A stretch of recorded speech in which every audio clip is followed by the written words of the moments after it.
श्रीमद् भगवद गीता का ये दूसरे अध्याय का 37वां श्लोक है, जिसमें कृष्ण अर्जुन को ये समझा रहे हैं। तो हतो वा प्राप्यसि स्वर्गम वा जित्वा भुज्यते महिम तस्मात् उत्तिष्ठ कौन्तेय युद्धाय कृत निश्चय। यानी कि यदि तुम युद्ध में हताहत हुए, वीर गति को प्राप्त हुए, तो तुम स्वर्ग को जाओगे, तुम्हें स्वर्ग की प्राप्ति होगी। यहाँ सबसे पहले समझना ये जरूरी है कि स्वर्ग और नरक क्या होता है। स्वर्ग का मतलब ऐसा नहीं है कि कृष्ण कह रहे हैं कि तुम्हें किसी दूसरे लोक स्वर्ग में जाओगे जहां पे दूध की नदियां बहती हैं, कल्प वृक्ष है और नाना प्रकार के सुख संसाधन उपलब्ध हैं।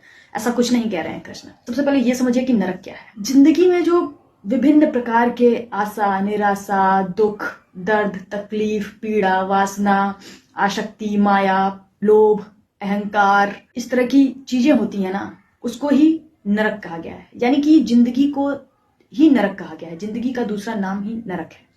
तो जब तुम वीर गति को प्राप्त होगे तो तुम्हें इन सारी चीजों से मुक्ति मिल जाएगी, यानी कि तुम्हें जीवन से मुक्ति मिल जाएगी, और उसी अवस्था को कहा गया है स्वर्ग।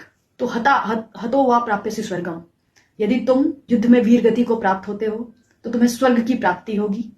वा जित्वा भुज्यते महिम, और यदि तुम युद्ध में जीत जाते हो तो तुम इस राज्य के सभी सुखों को भोगोगे। तो आपको पता ही है कि इस धरती पर सुख क्या क्या है। तमाम तरीके के रिश्ते, नाते, प्यार, ये सब सुख है, भोग विलास। तो दोनों ही अवस्थाओं में फायदा तुम्हारा ही है।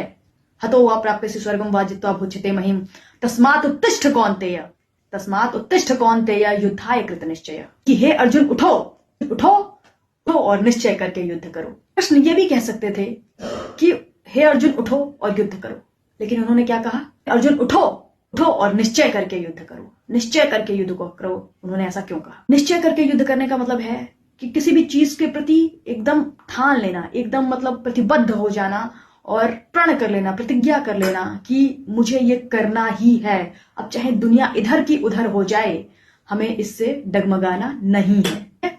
तो हे अर्जुन उठो और निश्चय करके युद्ध करो।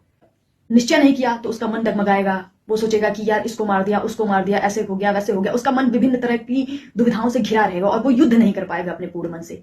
तो मतलब अगर वो निश्चय करता है तो वो अपने पूर्ण मन से अपना 1000% देकर के वो युद्ध करता है और वो जीतता है। इसलिए कृष्ण कहते हैं कि निश्चय करके युद्ध करो। ये तो अर्जुन के संबंध में था, लेकिन जो जिंदगी है ना, वो भी एक युद्ध क्षेत्र ही है। इसका मीनिंग जो भी कहा गया है वो बहुत डीप है। क्षेत्र कुरुक्षेत्र जो कहा जाता है ना, तो ये जो हमारा मन है, सबसे बड़ा युद्ध क्षेत्र हमारा मन है। तो अगर हमें कुछ भी करना है तो हमें उसको, मन को एकदम मजबूत करके, एकदम ठान के निश्चय कर लेना चाहिए कि हाँ हमें ये करना ही है। अब दुनिया इधर की उधर हो जाए, हमें इससे पीछे नहीं हटना है। तो सबसे पहले जरूरी है कि अगर हम कोई चीज करना चाहते हैं तो उसको निश्चय कर लें कि हमें करना ही है। निश्चय करके जब हम काम करते हैं तो हमें उसमें सफलता मिलती है और हम उसको एक अच्छे तरीके से कर पाते हैं।